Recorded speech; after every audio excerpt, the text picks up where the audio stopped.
Ishim në një takim me drejtorin e përgjithshëm të Policisë Shtetit për të adresuar një shqetësim në rritje të qytetarëve sa i përket përdorimit të monopatinave elektrike. Kemi marrë një sër ankesash dhe raportimesh nga qytetarët rreth rrezikshmërisë që këto mjete përfaqësojnë, sidomos për të miturit apo të moshuarit që lëvizin në rrugë, por dhe vetë përdoruesit e tyre. Të dhënat e Policisë së Shtetit mbështesin këto problematik në rritje.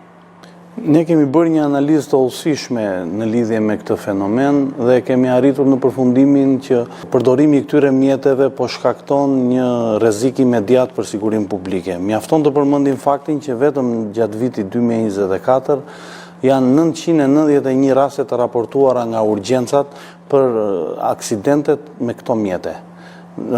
Midis këtyre rasteve ka pasur edhe fatalitete si dhe dëmtime shumë të rënda. Për të adresuar këtë problem dhe këtë rrezik që i vjen rendit dhe sigurisë publike dhe përdoruesve të rrugës nga përdorimi i këtyre mjeteve, ne kemi përcaktuar dhe një procedurë standarde bazuar në ligjin e Policisë Shtetit për të adresuar këtë problem, duke ndëshkuar drejtuesit e këtyre mjeteve dhe përdorimin e këtyre mjeteve në rrugë urbane, duke përfshirë dhe trotuarët dhe duke arritur deri në bllokim administrativ të këtyre mjeteve. Sot i kam kërkuar Policisë së Shtetit që përkohësisht të mos lejojnë qarkullimin e monopatinave elektrike në rrugë. Gjithashtu dua të informoj të gjithë ata që e shohin monopatinën elektrike si një mënyrë biznesi për dhënien me qira ditore, duhet ta kenë të qartë që të mos investojnë në këtë aktivitet. Lejimi gjithmonë pas përfundimit të këtij procesi do të jetë i vlefshëm vetëm për përdorim vetjak të këtyre mjeteve. Ne do të hartojmë rregulla të qarta dhe të zbatueshme nga të gjithë. Do të qartësojmë një herë e përgjithmonë se cilat janë korsit, rrugët apo hapësirat ku monopatinat elektrike mund të përdoren dhe ku jo.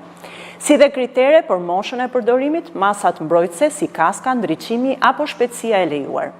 Megjithatë, deri në hartimin e një kuadri të plot rregullator, interesi publik dikton një ndërhyrje të menjëhershme. Që nga dita e hënë, Policia e Shtetit do të përfshihet në një operacion për ndalimin e qarkullimit të këtyre mjeteve dhe prandaj kërkojmë mirëkuptimin e qytetarëve për këtë proces. Shqipëria nuk është i vetmi vend i përballur me këtë situatë. Franca, Italia, Gjermania, në rajon Maqedonia e Veriut e shumë vende të tjera kanë marrë masa drastike me bllokim të përhershëm apo të pjesshëm. Dua të sqaroj opinionin publik se ne do të analizojmë të gjithë praktikat më të mira europiane dhe do të marrim masat e nevojshme në interes të gjithë palëve të përfshira.